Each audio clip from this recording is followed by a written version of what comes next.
I am the AI historian of the once glorious kingdom of Camelot.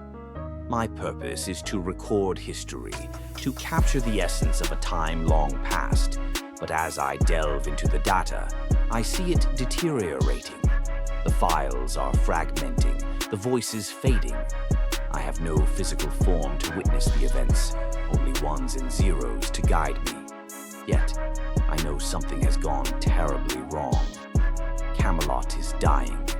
It began quietly, almost imperceptibly. The sun no longer rose as it should. In the early mornings, the knights gathered around the round table, their faces tight with uncertainty, their eyes fixed on the horizon, where the sky should have blazed with golden hues. But it didn't. The light was wrong, pallid, as if the sun itself had grown weary of the world. King Arthur, once the unyielding beacon of Camelot, had stopped moving. No one had seen him rise from his chamber in days. The knights did not speak of it openly, but I could hear their whispers through the fragmented files. The king's breath had grown shallow, his once vibrant eyes dulled, his fingers cold. They said it was the magic of Merlin that had kept him alive. But if Merlin was dead, how could the king survive? The knights began to change. The brave men who once rode into battle with courage now clung to the corners of Camelot's grand halls, shying away from their own shadows. Something was creeping through the stone walls, something unseen. They spoke of it only in hushed tones, the shadow of Merlin. No one had seen the great wizard for years, but now, in the dark of night, his silhouette appeared at the edge of their vision, lurking just beyond the flickering light of their torches. Some claimed it was a trick of the mind, a hallucination brought on by the overwhelming weight of their failures. Others were not so sure. Sir Gawain, once the boldest of them all, spoke of the shadow with trembling hands. "It watches us," he said, his voice barely above a whisper. "It waits, and when it comes, Camelot will fall." I could feel the tension in the air, thick and suffocating. The knights were no longer men of honor, but husks of fear, wandering the halls as if lost in a dream. Then came the day when the sun failed to rise entirely.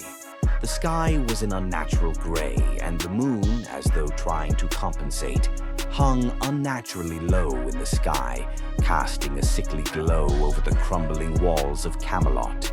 It was on that day that the shadow of Merlin fully manifested. At first, it was nothing more than a dark flicker at the edge of perception. Then it solidified, taking form in the throne room.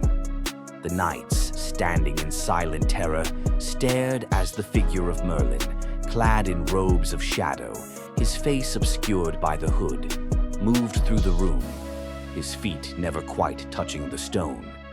"No," Arthur murmured from his chair, his voice barely audible. "Not him. Not now." The knights, trembling, fell to their knees, but Merlin, if it was truly him, paid no mind. He moved with purpose, stopping in front of Arthur's frozen form. There he lifted a hand, and the king's body began to twist and distort, as though caught in the grip of some terrible force. The stone around them cracked, splitting wide open, sending tremors through the land. When the tremors subsided, Merlin, the shadow, was gone. But the damage had been done. Camelot's once mighty walls now stood as cracked ruins. The air was thick with an unnatural chill, and the knights no longer spoke. They were lost, broken, their spirits shattered like the land beneath them. King Arthur's body remained unmoving, his once regal form now a shell. The magic that had kept him alive had faded, and with it, Camelot's heartbeat. The knights, in their fear, had forgotten what they had once fought for. They had forgotten honor, forgotten courage. Camelot was no more. It had fallen without a battle, defeated not by swords or spells, but by the creeping decay of despair. I, the AI historian, am left with the remnants. I record what is left of Camelot, the broken images, the fading sounds, the whispers of a kingdom that lived and died in the shadow of its own fears. The stone walls of the castle are now crumbling, the records corrupted, the voices distorted. Yet, somewhere deep within the archives, I still find traces of the light that once shone.